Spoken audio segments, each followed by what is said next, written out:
हिमाचल प्रदेश में धूमल जैसा साहस नहीं जुटा पाए जयराम। हिमाचल में कांग्रेस ने बीजेपी को घेरने का मौका छोड़ा। बीजेपी के दिग्गजों को घेरने की नई बनाई रणनीति। बीजेपी के बड़े नेताओं के सामने उतारे कमजोर उम्मीदवार। चुनाव में कांग्रेस की रणनीति पड़ सकती है उस पर भारी।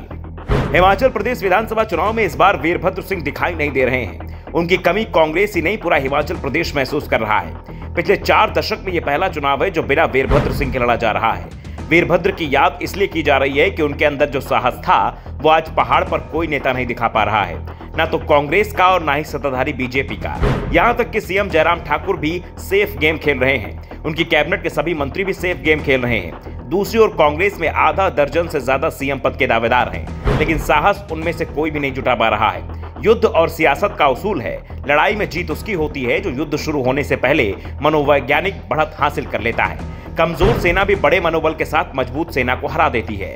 मनोवैज्ञानिक बढ़त उसी को मिलती है जो जीत हार की परवाह किए बगैर दुश्मन के गढ़ में घुसकर पूरे जज्बे के साथ लड़ते हुए नजर आए। दुश्मन सोच भी ना पाए वह वहां पहुंच जाए। हिमाचल विधानसभा चुनाव में यह मौका बीजेपी और कांग्रेस दोनों के पास था, लेकिन दोनों ही दलों के नेताओं ने वो जज्बा नहीं दिखाया।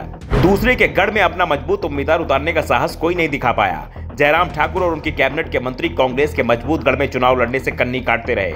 यही हाल कांग्रेस के दिग्गज नेताओं का है। कांग्रेस में सुखविंद्र सिंह सुक्खू, मुकेश अग्निहोत्री, ठाकुर कौल सिंह, आशा कुमारी, ठाकुर रामलाल जैसे कांग्रेसी नेता खुद को सीएम पद का दावेदार बता रहे हैं, लेकिन सभी सेफ सीट पर ही चुनाव लड़ना चाहते हैं। किसी ने भी अपनी पुरानी सीट नहीं छोड़ी है। इसके बावजूद इनमें से 1-2 को छोड़ दे तो ज्यादातर अपने क्षेत्र में बुरी तरह फंस गए हैं, हल्के में बुरी तरह फंसे हैं। इनमें से कुछ नेता तो अपनी ही पार्टी से दूसरे प्रत्याशियों के प्रचार तक के लिए नहीं निकल पा रहे हैं और अपनी तुलना पूर्व सीएम वीरभद्र सिंह से कर रहे हैं, जबकि बीजेपी के गढ़ में उन्हें चुनौती देने का जो जज्बा वीरभद्र में था वो किसी कांग्रेस नेता में नहीं दिख रहा है। जिससे वीरभद्र सिंह और कांग्रेस के इन बड़े नेताओं में सबसे बड़ा फर्क क्या है वो इसी से साफ हो जाता है। कांग्रेस के बड़े नेता अगर दिल बड़ा दिखाते और बीजेपी के गढ़ में चुनौती देते तो हिमाचल का माहौल कांग्रेस के पक्ष में मुड़ जाता, लेकिन कांग्रेस ने मौका खो दिया। बीजेपी के गढ़ में चुनाव लड़ने का साहस वीरभद्र ही दिखा पाते थे।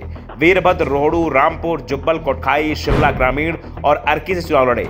लोकसभा चुनाव भी मंडी संसदीय सीट से लड़ा, जबकि शिमला को वीरभद्र का गढ़ माना जाता था। 2017 के विधानसभा चुनाव में सीट बदलकर चुनाव लड़ने का साहस प्रेम कुमार धूमल ने दिखाया था। वो अपनी परंपरागत सीट हमीरपुर की जगह सुजानपुर से चुनाव लड़े थे, लेकिन हार गए।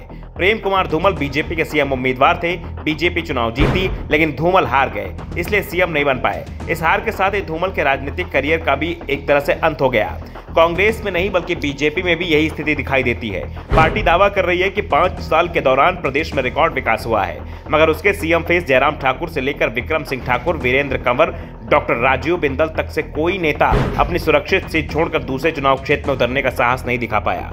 पार्टी हाईकमान ने जरूर 2 मंत्रियों सुरेश भारद्वाज और राकेश पठानिया के विधानसभा क्षेत्र बदले, लेकिन ये सब उनकी मर्जी के खिलाफ किया गया। दोनों ही नेता हाईकमान के फैसले से संतुष्ट नहीं है। बीजेपी के ही पूर्व मंत्रियों रविंद्र रवि और रमेश चंद धवाला का निर्वाचन क्षेत्र ही हाईकमान ने बदल दिया है। इस बात को लेकर नेताओं के समर्थकों की नाराजगी भी देखी जा रही है, लेकिन ये नाराजगी अभी इसलिए मुखर होकर सामने नहीं आ पा रही है कि दूसरे क्षेत्र में जाकर चारों ही उम्मीदवार बुरी तरह से फंस गए हैं। समर्थक मन बेमन से उनके प्रचार में जुटे हुए हैं। साफ है, चुनाव में कांग्रेस और बीजेपी दोनों के पास एक दूसरे को घेरने का मौका मिला था, लेकिन दोनों ही पार्टियों ने इसे खो दिया। Bureau report, the Navdarpan news.